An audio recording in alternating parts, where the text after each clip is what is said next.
Sa pagpunta nga nila Roda Mix Vlog, Juan TV Vlog at mga ilan sa mga miyembro ng Kalingap. At syempre hindi mawawala dyan ang nag-iisang Princess Rena ng Kalingap, si Rena.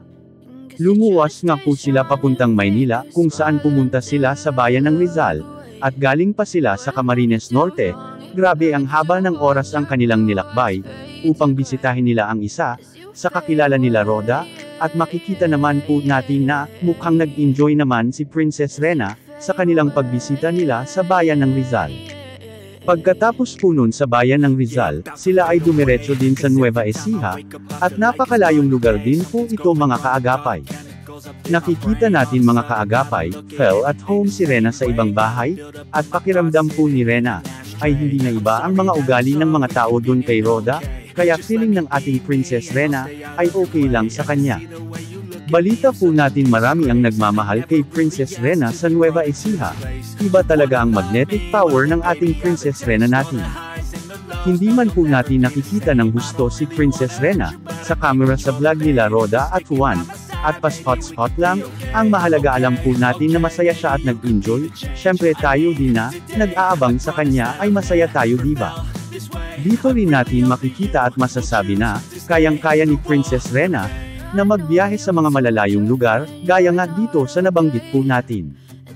Kaya malay po natin mga kaagapay, sa susunod na magkaroon ulit ng plano si Kalingap Rab, na mag-travel, gaya na lang sa Davao, hindi man po tayo nakapunta sa Davao, alam ko maraming magagandang lugar na pwedeng pasyalan, gaya ng Chocolate Hills, kaya may posibilidad na sila ay makakapunta rin sila doon, at may sama na rin si Princess Rena, malay po natin diba? Hindi man naisama si Princess Rena, sa Baguio dati, at ngayon sa Hong Kong naman ngayon. Huwag po tayong magdamdam kung lagi na lang hindi na isasama si Rena, sa mga pag-travel ng Kalingap, nakasama ang mga ilan sa mga angels, at wala si Rena. Dahil kung ikumpara naman po natin si Rena, sa mga angels, ang kanilang kalusugan. Ay malayong malayo si Rena dito, dahil si Rena ay nagme-maintenance, kung kumpara sa mga Kalingap Angels.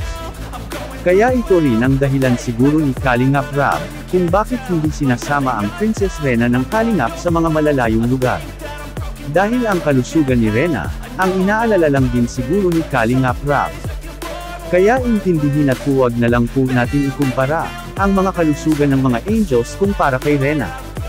So masaya na po tayo, nakasakasama nila Roda at Juan si Rena, sa pag-travel sa malalayong lugar, para sa ganun iba naman ang mahadjap na environment ni Rena, kaya tama lang na, masanay na siya sa pagbiyahe ng malalayong lugar.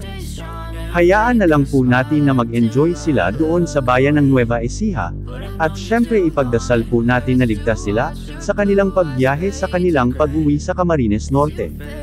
Dahil ngayong araw na ito, ay nasa kasalukuyan nasa biyahe pa sila, abangan na lang po natin ang kanilang pagbabalik sa Cam Norte. So ayan lang muna ang ating reaction video. Sa araw na ito mga kaagapay, sa mga baguhan at hindi pa nakapag-subscribe, pa-support po ang aking munting channel Kaagapay Mo, at salamat po sa walang sawa, na panunood nyo sa aking mga upload video and God bless. 갑자기 내게 나타나준 너 난 아무 말도 할 수가 없었지